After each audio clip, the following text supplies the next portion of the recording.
Hello all YouTubers, I'm the Weather Dude. Welcome back to my YouTube channel. Thank you all for tuning back into my final hurricane discussion for June 2nd, 2020.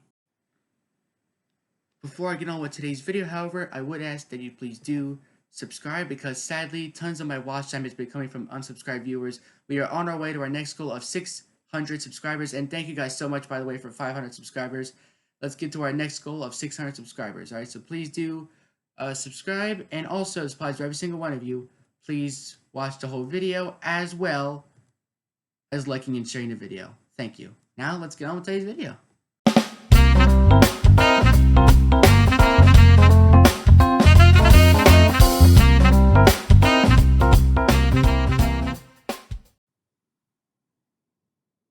So today I'm going to be talking about my final 2020 Atlantic hurricane season forecast, and obviously I'll be doing little mini discussions throughout the season. But as for the whole hurricane season, as a whole, as a forecast, this will be my final forecast for the entire season. Obviously I'll be doing little discussions throughout the season, but this is signs of a hyperactive 2020 hurricane season and my final hurricane season forecast.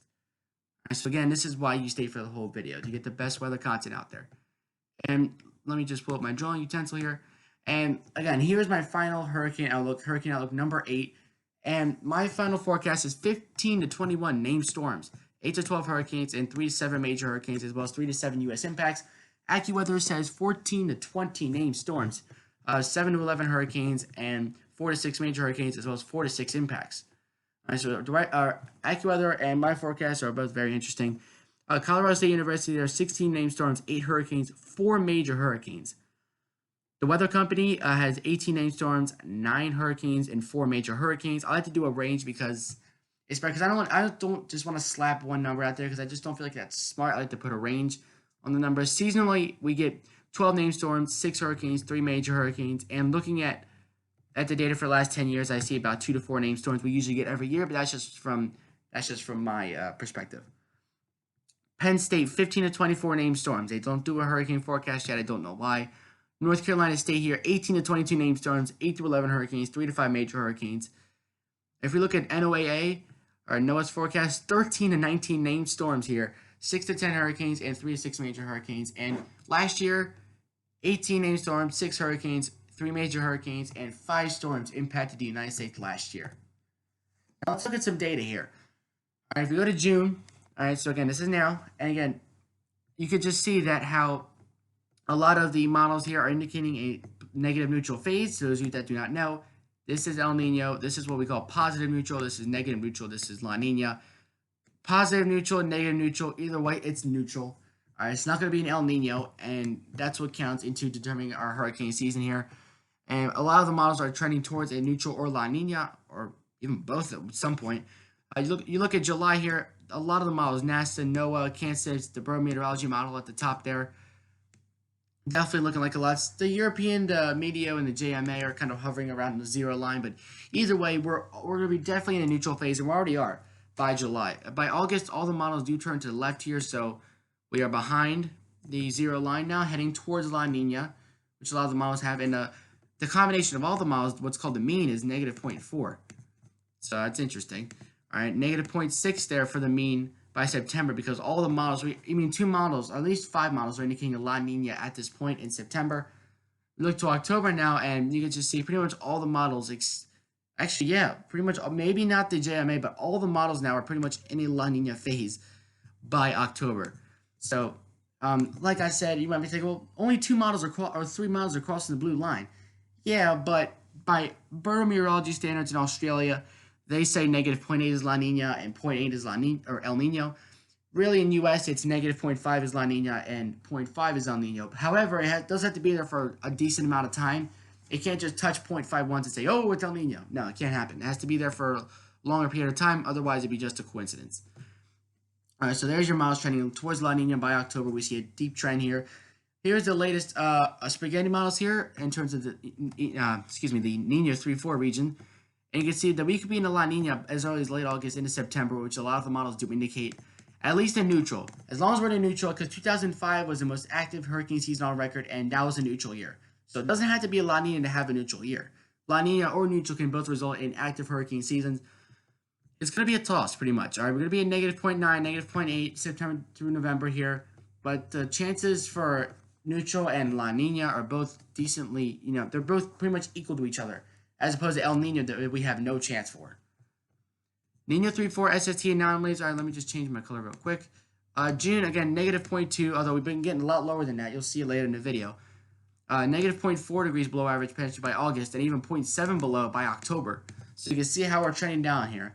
Now let's move away from the Nino 3-4 because it's not just the Nino 3-4 that determines hurricane season.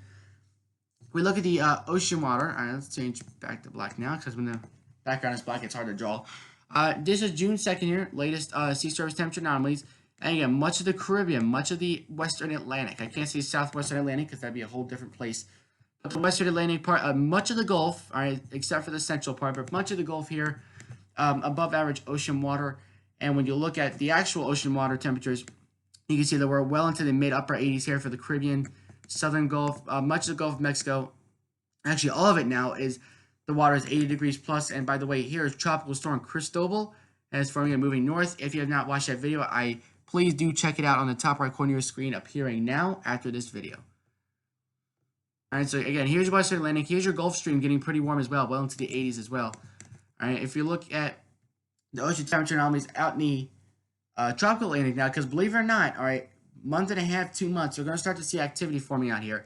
And right now, we did have a little cool spot that's been developing. I mean, it's kind of been going down and up. But the subtropics here up there by Africa, much of the water there is warm. But we do have some cooler water lingering by Africa, but I anticipate that will dissipate by hurricane season, or as we head forward in time. Again, hurricane season just started yesterday, so don't get too excited yet about any development out here. But waters are in the 70s, which is neutral. All right, but that's not really conducive enough. We need those 80s. We need 80-degree water temperatures plus. We need low wind shear. We need low dry air. All right, we need a lot of moisture. So the factors do have to come together. But water temperatures, we're going to see they're going to be improving as we head through the season, obviously. And the Caribbean, again, 0.35 degrees above average here in terms of our ocean water temperatures for the Caribbean. If you look at the Atlantic MDR, they're about 0.1 degrees above average. You might be thinking, what is the MDR? The MDR is the region that hurricanes will form in later in the season. Usually, main development region. That's what it stands for, right there, off the coast of Africa, heading into the Caribbean. So that's what you call the MDR. North Atlantic here is below average, but that's because they factor in the Arctic in that, and I don't think it's really that important, but I do decide to show it anyway. But North Atlantic is below average because of all the cold air up there by Canada and the Arctic. Now, as for the East Tropical Atlantic, that is a little bit below average. That's pretty much where the MDR is. But I talk about the whole East Tropical Atlantic. We are shooting upward now. It is an upward trend. We are only negative 0.1 degrees below average, which isn't that bad. The Nino 3-4 index used to be 0.6 degrees below average, which is pretty much a La Nina material almost. Has to be there for a decent amount of time. But we have started to rise up a little bit now. We're now negative 0.2 degrees below average. Tropical Intensity Index, Bay Campeche, where Tropical Storm Cristobal is, highly favorable developing conditions. But parts of the Caribbean, some scattered unfavorable conditions. We have a little favorable patch out there in the Western Atlantic Ocean. Now, if you've been watching my hurricane videos lately, you might recognize this map. If you don't, I will explain it to you guys.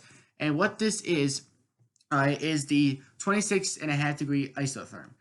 Basically, this is saying how far, because we know the surface temperature can get to 80 degrees Fahrenheit at some times, but what's really important is that the water below the surface is 80 degrees plus as well. So this is saying how far below the surface can we go and still see water temperatures of 80 degrees Fahrenheit plus.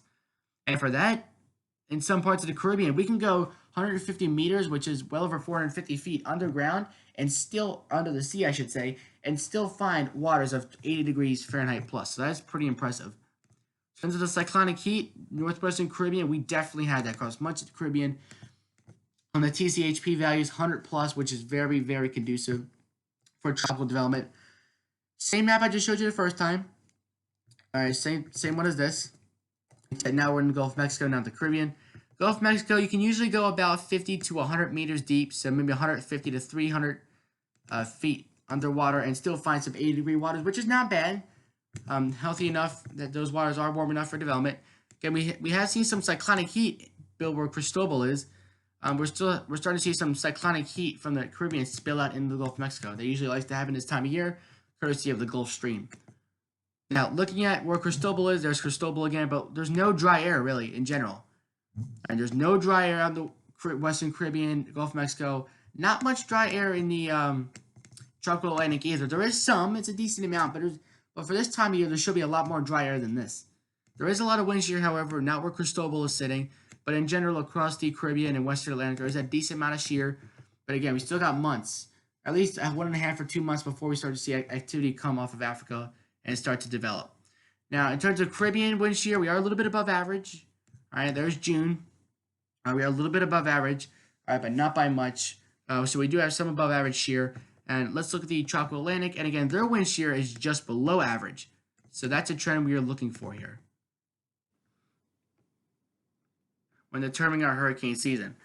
All right, so as you can see, the wind shear, I should say, in the tropical Atlantic usually gets at its lowest point maybe mid-July, mid-September. 2 spots that it does get at its lowest point on average according to that black line. But look at the shear we were at before, way above average. And we have dropped to way below average thanks to our change from El Nino to neutral and even La Nina. We went from El Nino to nearly La Nina here in a short amount of time. As you look at the wind shear, all right, wind shear anomalies are lower than or below average, which is good for tropical development. We want to see trends like this hold so that when storms can come off of Africa, obviously we do need convection, but once storms do come off of Africa, if we see a trend like this, that's good for forming tropical storms. However, there's a lot of above average shear just outside of that zone. This is for the period of June 4th to June 9th. If we look forward to June 7th to June 12th, you can see we've still got that blue region, another blue region here as well, but much of the northern Atlantic is still above average wind shear, and that is going to weaken those storms. But again, like I said, this is perfectly normal. All right, this is going to be fading away, obviously. June 10th to June 15th, look how the reds start to retreat a little bit. We see more average wind shear conditions, a couple areas of blue, a couple areas of orange, some more blues, some more reds up to the north. All right, but overall, all right, it will be average wind shear by this point. And we looked at the 13th to the 18th, wind shear starts to build up a little bit again, but then weakens where it used to be the strongest. Now we have some below average wind shear. All right, now again, high pressure and developed by Newfoundland, by the Northeast. Could it push those tropical storms into the Gulf, into the West Atlantic, through the Caribbean? We're going to have to see. That is certainly a possibility. All right, this is actually headed through the next couple of weeks. We look after that, potentially towards the beginning of July. There we go. High pressure building to the north in Maine. Here's your tropical storms. Could they possibly form in the Gulf, Western Atlantic? That is always possible as well. So we have to look at the atmospheric steering as well, not just the water temperature, the Nino 3-4. We have to look at the atmospheric steering as well.